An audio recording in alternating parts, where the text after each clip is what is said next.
Chaque matin, comme un rituel étrange mais devenu familier pour tout le monde, les élèves voyaient une silhouette avancer lentement dans la cour. Cette silhouette, c'était Aïna, une jeune fille qui tenait toujours un grand carton devant son visage. Chaque jour, ce carton était là, comme un mur entre elle et le reste du monde. Les élèves chuchotaient, riaient, inventaient des histoires sur elle. Certains pensaient qu'elle voulait attirer l'attention. D'autres disaient qu'elle était folle. Mais la vérité était bien plus lourde, bien plus triste qu'ils ne l'imaginaient. Le carton recouvrait complètement son visage, ne laissant apparaître que ses yeux à travers 2 petits trous découpés maladroitement. Elle avançait doucement, comme si chaque pas était un combat. Personne ne savait vraiment qui elle était. Peu d'élèves connaissaient son prénom. Les professeurs eux-mêmes ne savaient pas quoi faire. Ils étaient déconcertés, parfois irrités, parfois touchés, mais surtout impuissants.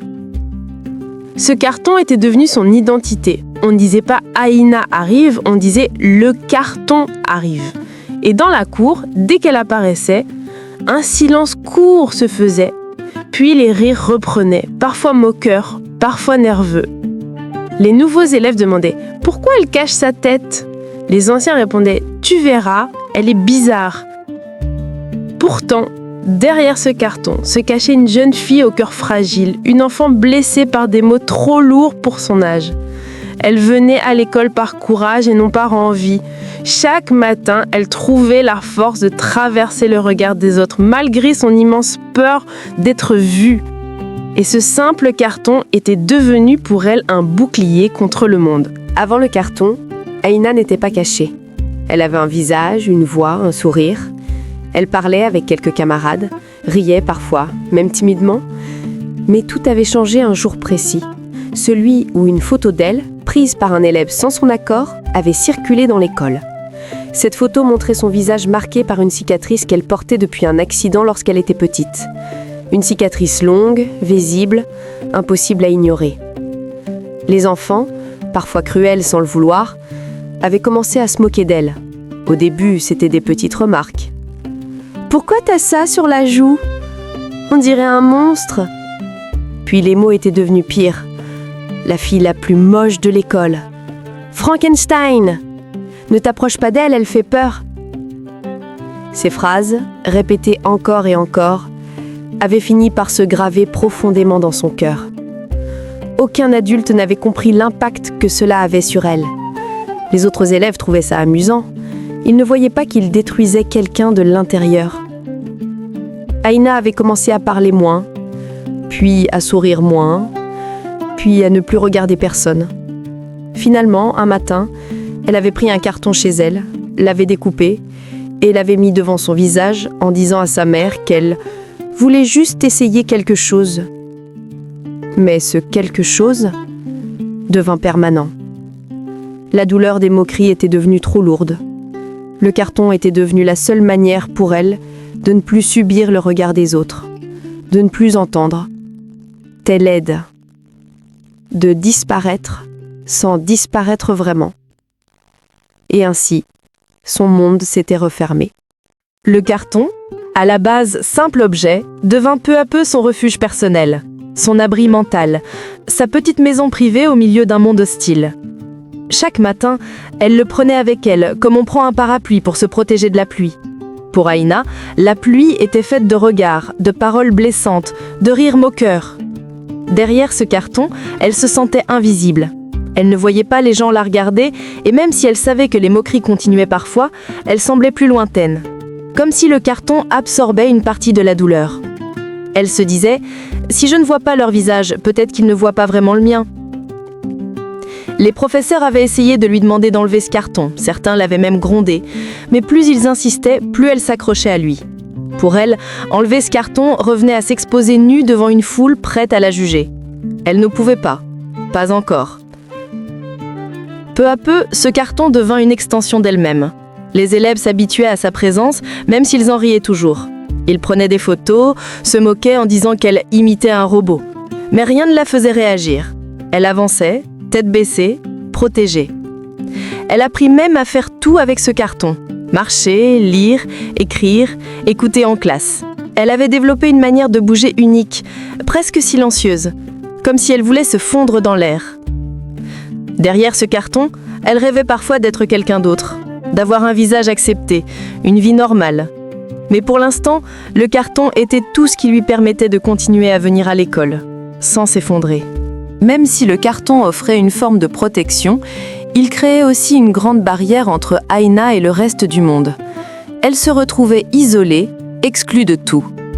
À la cantine, elle s'asseyait toujours dans le coin le plus éloigné, presque caché.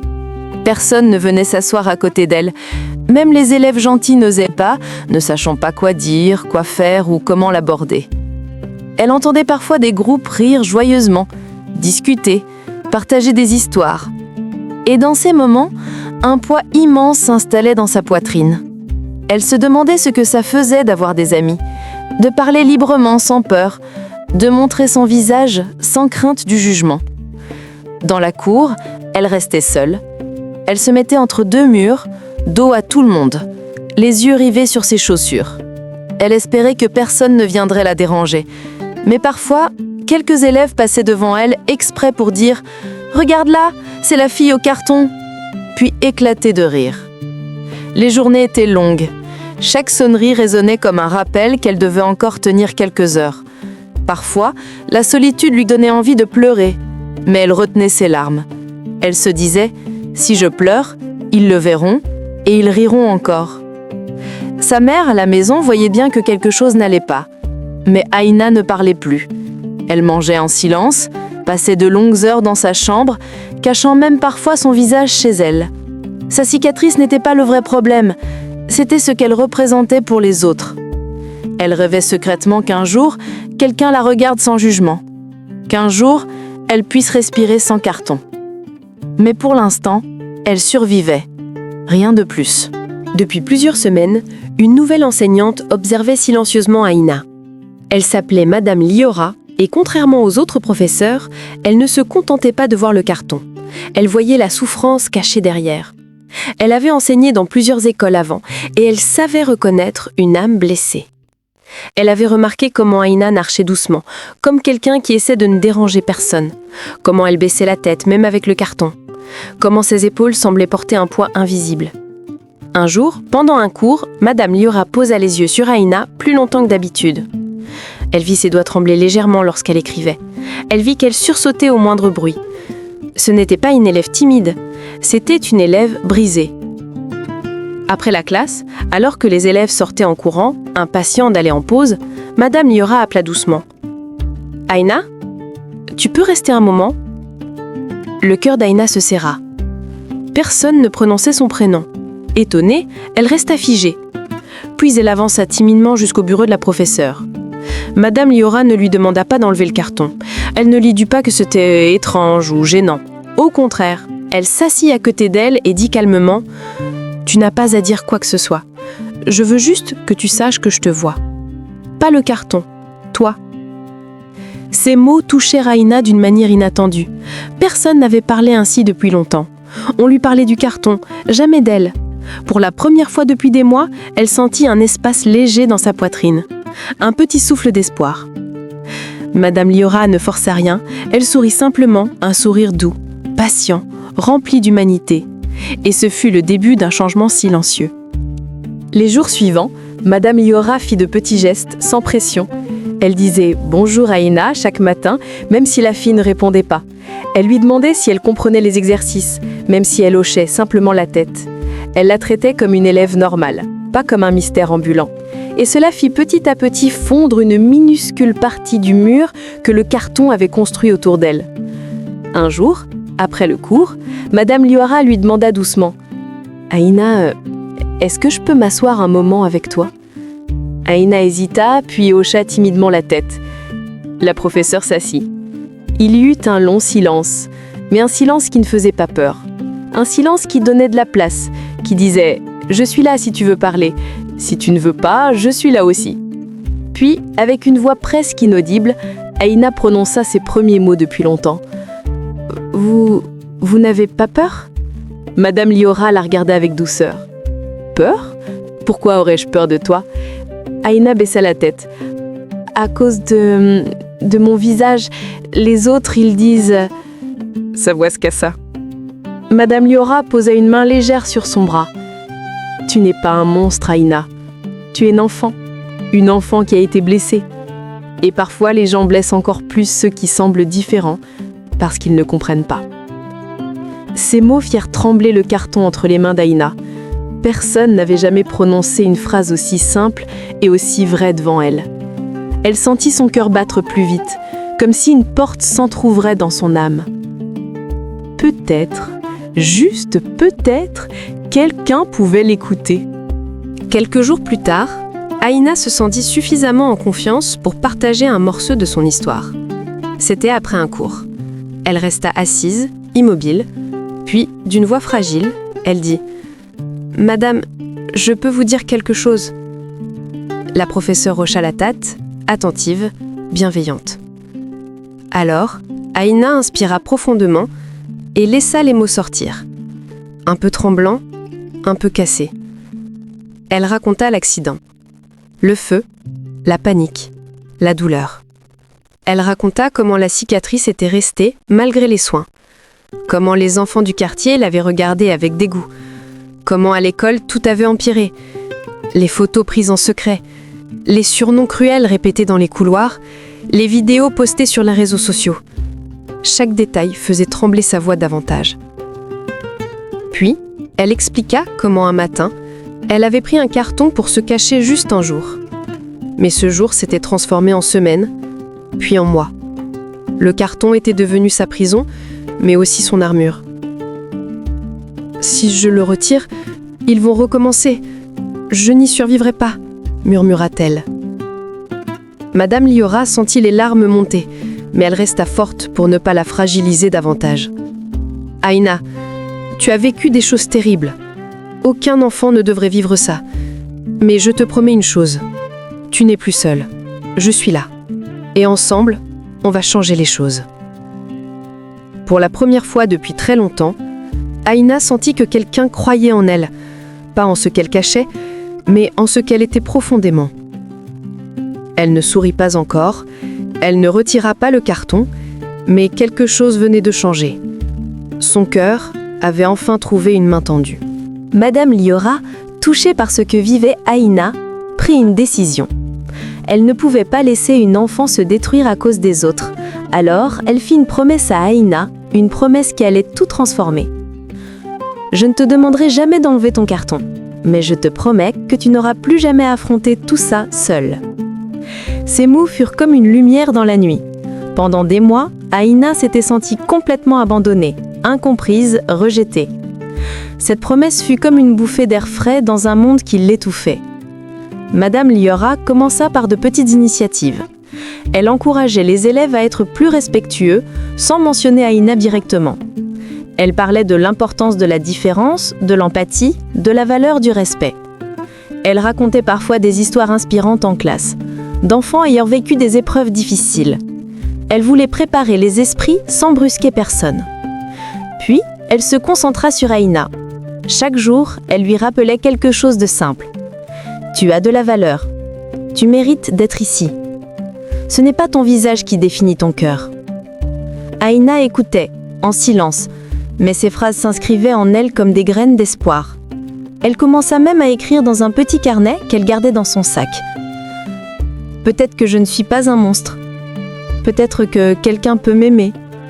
Peut-être que je peux changer. » Le soir, dans sa chambre, elle relisait les phrases de la professeure et pleurait doucement, non pas de tristesse, mais de soulagement. Pour la première fois, quelqu'un la voyait vraiment. Et cette promesse de changement lui donnait une force qu'elle croyait ne plus avoir. Un nouveau chemin venait de s'ouvrir devant elle. Madame Liora, qui savait que les mots blessent, mais que les mots peuvent aussi guérir, imagina un projet simple, presque innocent, mais profondément puissant. Elle annonça un matin à la classe « À partir d'aujourd'hui, chaque élève devra écrire un petit message positif et anonyme pour quelqu'un d'autre. Juste quelques mots gentils. » Les élèves furent surpris. Certains trouvaient ça amusant, d'autres inutile, mais tous jouèrent le jeu, car l'idée les intriguait. La règle était simple. déposait chaque matin un mot dans une boîte placée à l'entrée de la classe. À la fin de la journée, Madame Liora distribuait les messages. Personne ne savait pour qui il écrivait. C'était un geste gratuit, spontané. Et très vite, quelque chose changea dans l'ambiance générale. Les élèves, d'abord moqueurs ou indifférents, commencèrent à réfléchir à ce qu'ils écrivaient. Ils découvraient la force d'une phrase attentionnée. Un matin, alors que personne ne regardait, un petit papier tomba du casier d'Aïna. Elle allait d'abord l'ignorer, pensant que c'était encore une moquerie. Mais il n'y avait aucune écriture insultante dessus, seulement ces mots. « Tu mérites de sourire ». Elle resta immobile plusieurs secondes. Ce papier était-il vraiment pour elle ? Pour la première fois, elle sentit quelque chose d'inconnu, un léger réchauffement dans la poitrine, un petit rayon de lumière qui glissait à travers une fissure dans le mur qu'elle avait construit autour d'elle. Le lendemain, elle reçut un autre message. « Tu n'es pas invisible ». Puis un autre. « Merci d'exister ». Elle ne savait pas qui écrivait ces phrases. Elle n'osa pas y croire tout de suite. Mais au fil des jours, ces petits mots anonymes devinrent un soutien précieux, quelque chose qu'elle attendait en secret.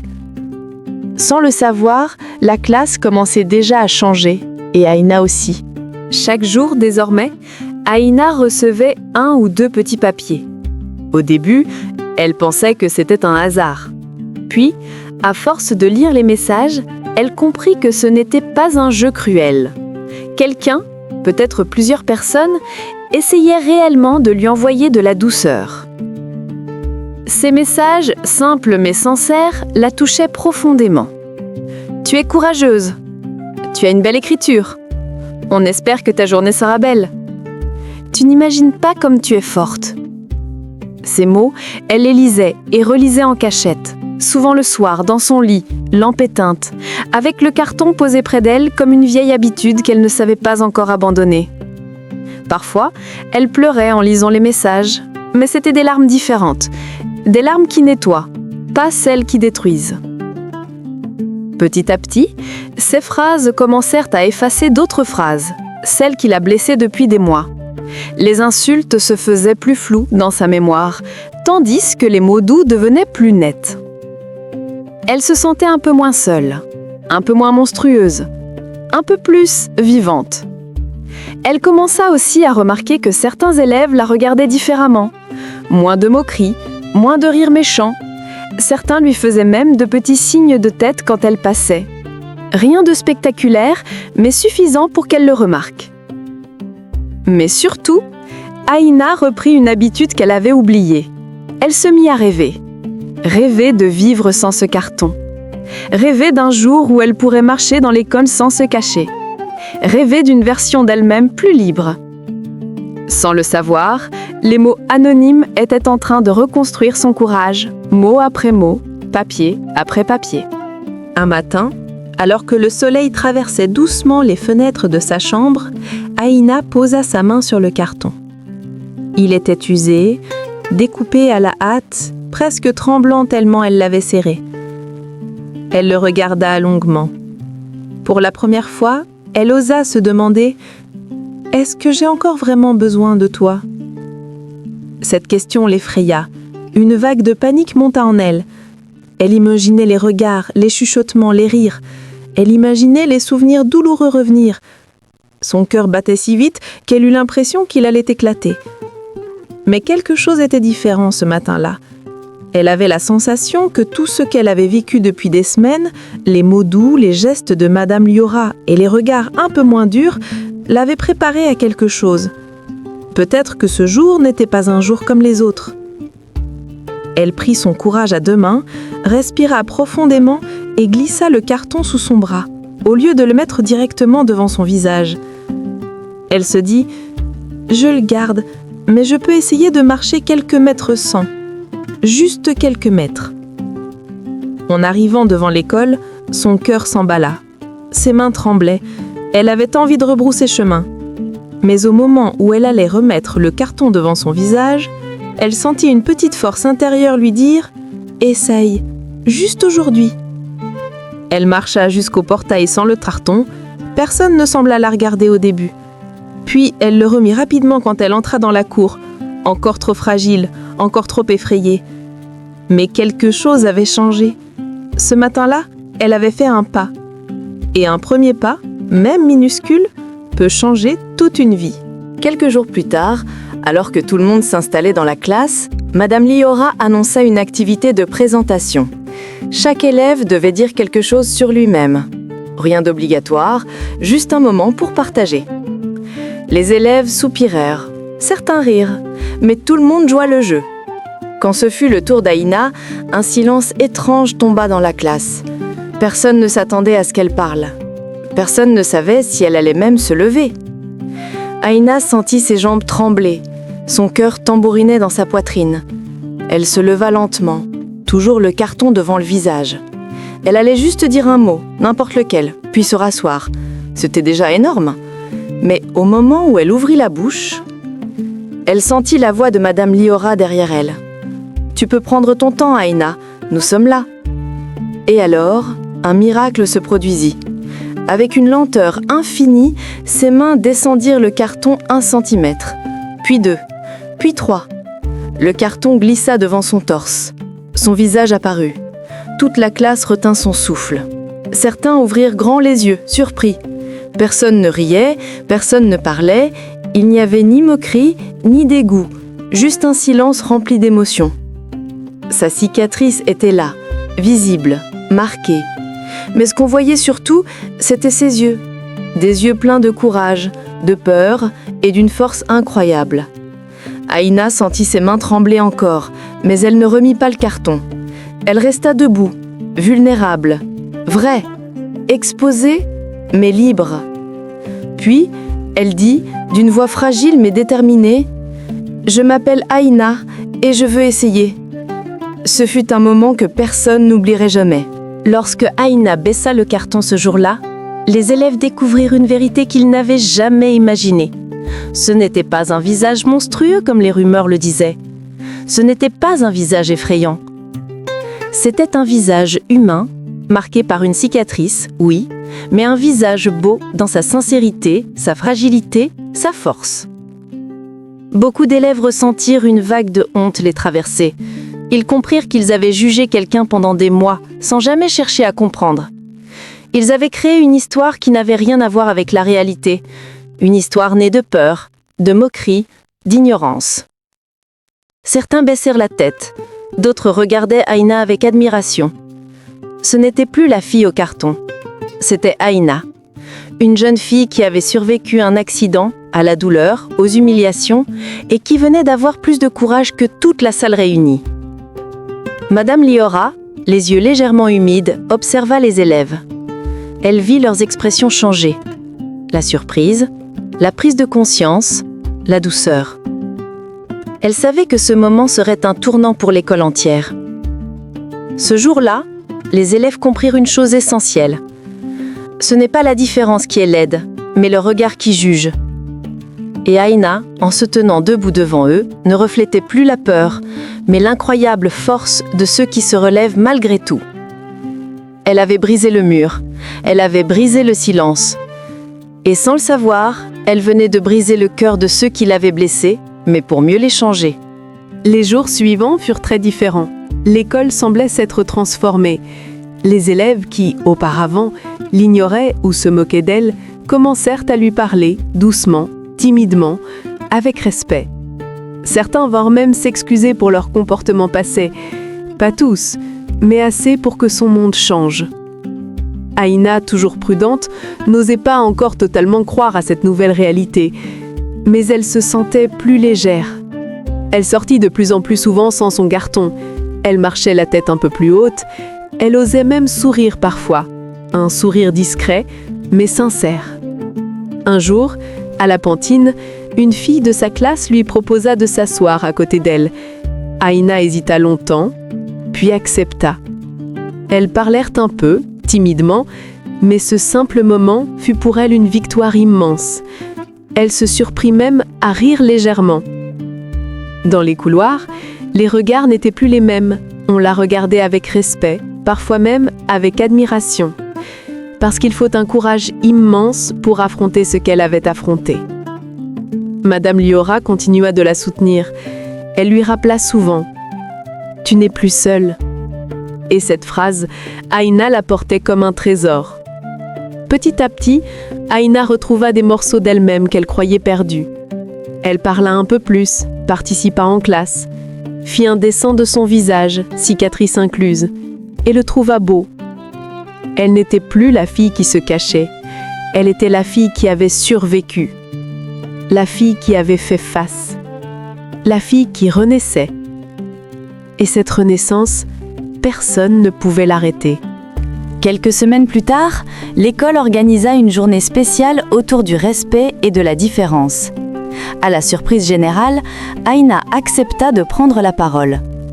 Elle avait préparé un petit texte avec l'aide de Madame Liora, mais au moment de parler, elle décida d'improviser. Elle se leva, marcha calmement vers le micro et inspira profondément.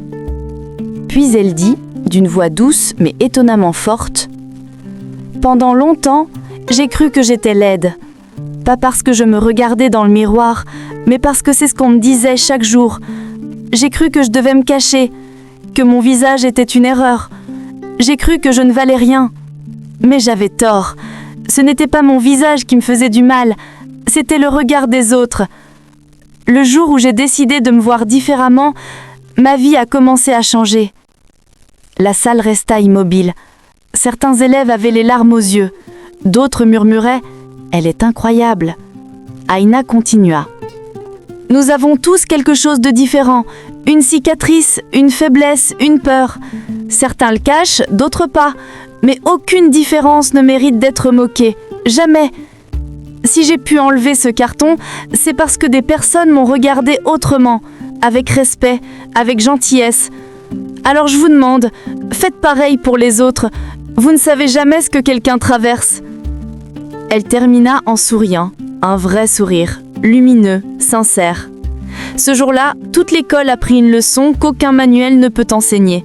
La beauté n'est pas dans le visage, elle est dans le courage, la bonté et le respect. Et Aïna devint un symbole, non de différence, mais de force.